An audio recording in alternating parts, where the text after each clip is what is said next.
자, 이제 어플 같은 거 하면은 기본적인 내용은 있는데 이제 문제는 우리가 생리가 보통 28일이 정상이라고는 생각들을 하시는데요. 이제 의학적으로는 28일만이 정상이 아니라 25에서 45일 사이 하면 정상이에요. 그래서 이제 간혹 보면 저는 30일 날마다 해요. 35일마다 해요. 그러면 그것도 이제 정상인데 문제는 또 이제 35일 한다고 쳤을 때 35일에 칼같이 하는 사람이 있고 35일인데 플러스 일주일 땡겨질 때도 있고 플러스 일주일 늦어질 때도 있단 말이에요. 그래서 아까 잠깐 얘기했듯이 해가 뜨듯이 정확한 시간에 매달 하는 게 아니라 생리는 그때그때 달라질 수가 있어요. 그렇기 때문에 비교적 일정하기는 한데 요즘 살 빼는 거 많이 관심 있잖아요. 살 빼는 때 그냥 안 빠지죠. 육체적으로 힘들게 운동을 한다든지 일을 너무 힘들게 한다든지 밥을 잘 안 먹는다든지 음식을 제한해야 되는데 이렇게 되면은 살은 빠지는데 그렇게 되면서 생리 주기가 흔들리게 됩니다. 그래서 이제 잘했을 때 보고 피임을 맞춰야 되는데 생리 주기가 흔들리게 되니까 피임 날짜를 못하고 하혈을 하게 됩니다.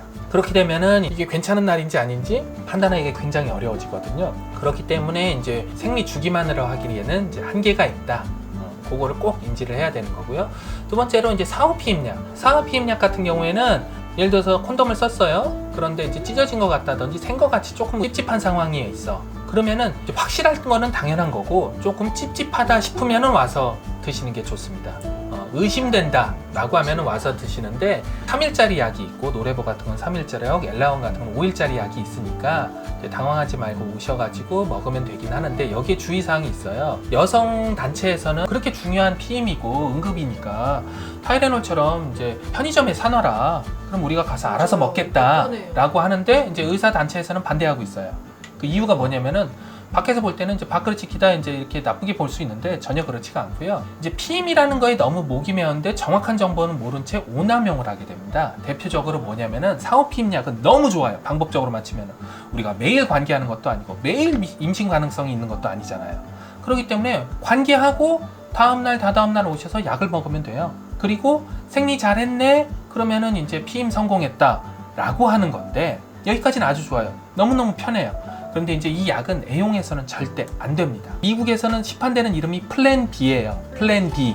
A라는 방법, 적극적인 피임을 잘하고 안 됐었거나 어쩔 수 없을 때 플랜 B로 임시로 쓰는 거지 플랜 B를 플랜 A처럼 쓰면 안 되는 이유 중에 하나가 첫 번째, 이 약은 한 생리기간 동안엔 딱 한 번만 쓸 수 있습니다. 한 번이요? 네. 그래서 이렇게 가정을 해볼게요. 오늘 관계를 해서 의심되는 상황이 있어.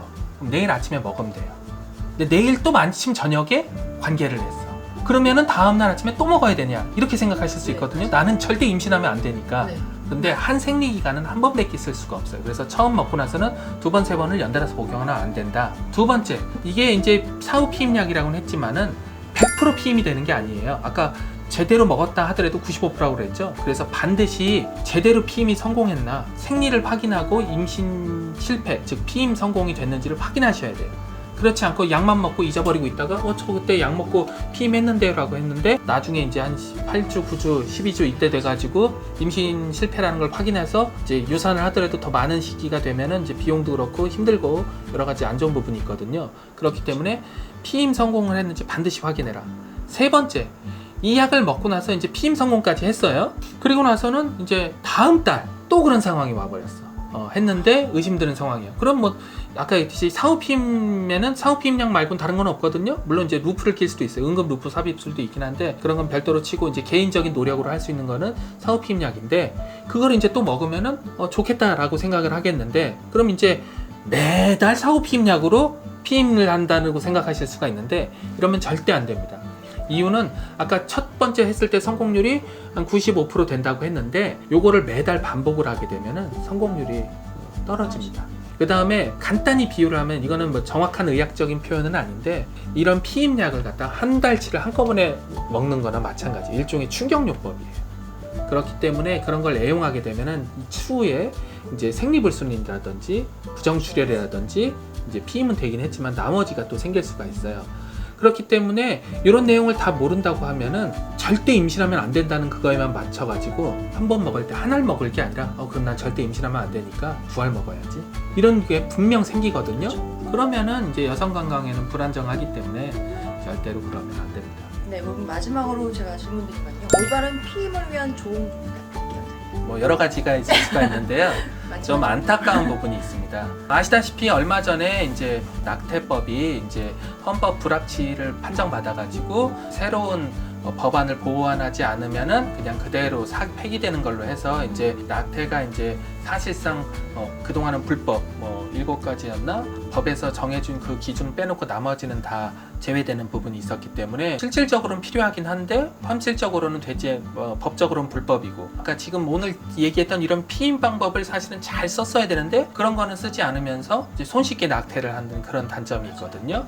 개인적으로는 우리가 아까 얘기했듯이 피임을 잘한다는 게 단순히 아기를 낳냐 안 낳냐가 중요한 게 아니라 내가 생활하는 데 있어서 이 임신이라는 게 축복으로 될 때가 있고, 임신이라는 게 걸림돌이 돼가지고 계획이 완전 틀어야 되는 경우가 있고, 아예 하면 안 되는 그런 경우가 있을 수가 있는데, 애초에 그런 부분에 있어서 계획적인 인생 설계를 위해서 피임이 꼭 필요하다고 생각을 합니다. 그런데 아까 말씀드렸듯이 잘 안다고 생각은 하지만 실제로 보면은 잘 모르는 경우가 있어요. 그렇기 때문에 꼭 산부인과에 오셔가지고 상의한 다음에 결정하는 게 좋을 것 같고요. 유튜브 보시는 분들 중에서 가장 많으신 분들이 아무래도 이제 미혼 여성에 아직 임신을 하지 않으신 분일 텐데, 이런 분한테 꼭 말씀드리고 싶은 게 피임약.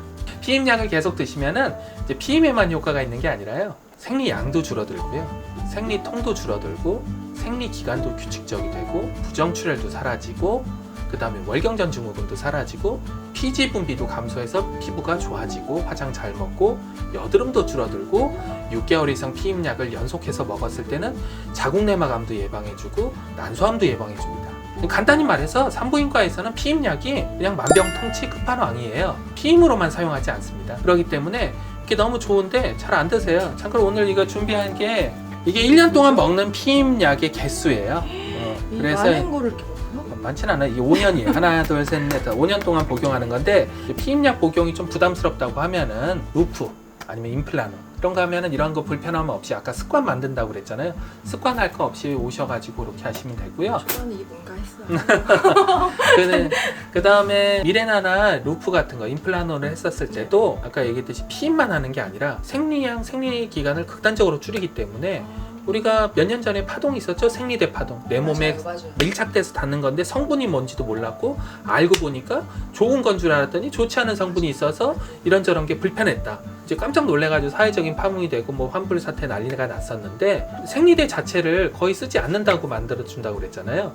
그러다 보니까 환경오염도 줄어들고, 그리고 사실은 가격이 아까 조금 비싸다고 했는데 그 사용기간은 3년이랑 5년, 그 다음에 이제 생리대 가격, 그 다음에 내가 이제 자유로운 활동까지 한다고 치면은 한 달에 커피 한 잔 값도 안 되거든요. 아 진짜요? 네, 그러다고 치면은 이제 굉장히 도움이 되죠. 그 다음에 이제 몇몇 경우에는 이제 진찰을 하시고 상담을 하면은 그조차도 급여에 해당되는 경우가 있거든요. 보험 적용이 돼서 치료 목적으로 사용할 수도 있습니다. 그래서 이제 그렇게 하시면은 너무너무 도움이 되죠. 그 다음에 마지막으로 응급피임약. 이런 것들은 다 사전에 하는 건데 잘 준비를 했다 하더라도 결국에는 일부러라기보다는 이제 깜빡하거나 어쩔 수 없이 되는 경우가 있을 때, 그때 응급피임약을 하셔야 되는데, 응급피임약 할 때는 이제 3일 이내에 먹는 약, 5일 이내에 먹는 약이 있거든요. 근데 이제 하나 오해하시는 게, 3일이면은 3일 내내 효과가 동일할 테니까 이때 와서 먹어야지 생각하시는 분이 있는데, 그렇지는 않고요. 시간이 지남에 따라서 효과가 감소합니다. 첫날은 95%, 이튿날은 85%,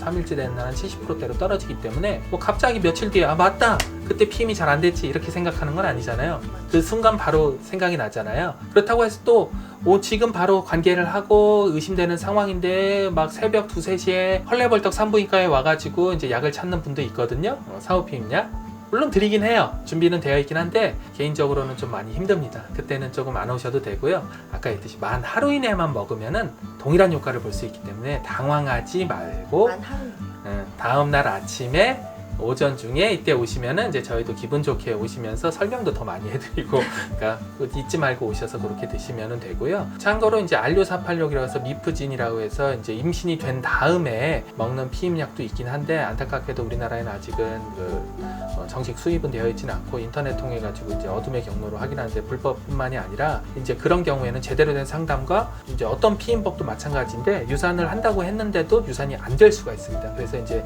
그때 이제 문제가 될 수 있기 때문에 당황하지 말고 오셔서 상의하시는 게 제일 중요하고요. 그 다음에 이제 마지막으로, 사실은 오늘은 피임 얘기했으니까 기분 좋게 피임 얘기만 하고 끝나기는 하려고는 했는데, 그래도 산부인과 의사 입장에서 한 번쯤은 얘기하고 싶은 게, 유산이 이제 뭐 한 번 하시는 분도 있고 되게 우리나라 여성분들은 한 40% 이상의 여성은 이제 평생 동안 한 번 이상의 유산을 한다고 되어 있어요. 그 중에서 보면은 미혼 여성이 한 40%, 이제 기혼 여성이 60%.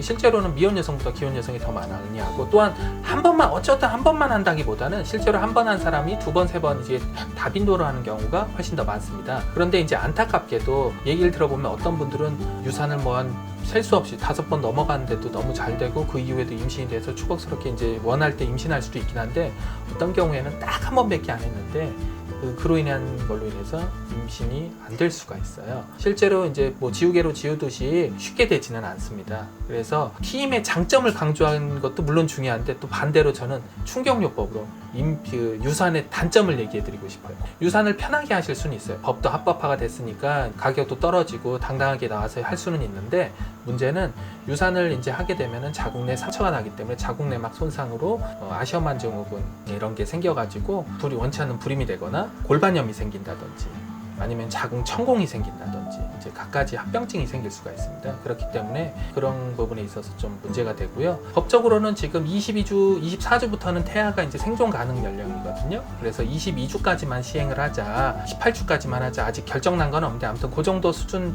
좀 일찍 하자라는 게 있긴 한데 개인적으로는 저는 이제 산부인과 선생입니다. 훨씬 더 이제 임신을 분만까지 하는 걸 더 바라긴 하는데 실제로 6주에서 7주 되면 심장이 뛰고 있어요. 우리가 이제 심장 소리를 확인하면서 임신을 확인한다고 하는데 심장이 뛰고 있는 건데 그런 부분에 있어서 이제 제 손으로 그거를 마무리하고 싶지는 않습니다. 제발 피임을 잘 하셔가지고 이제 불필요한 유산을 하지 않도록.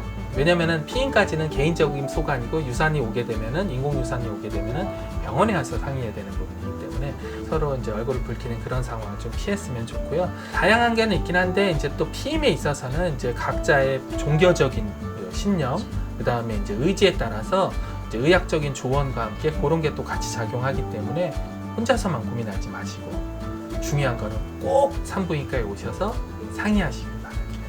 저한테 하는 내용 같죠? 오늘 진짜 많은 여성분들의 도움이 되었을 것 같은데 저도 진짜 오늘 많이 배워갑니다. 앞으로도 우리 원장님도 많은 사랑 부탁드리겠습니다. 예, 감사합니다. 감사합니다.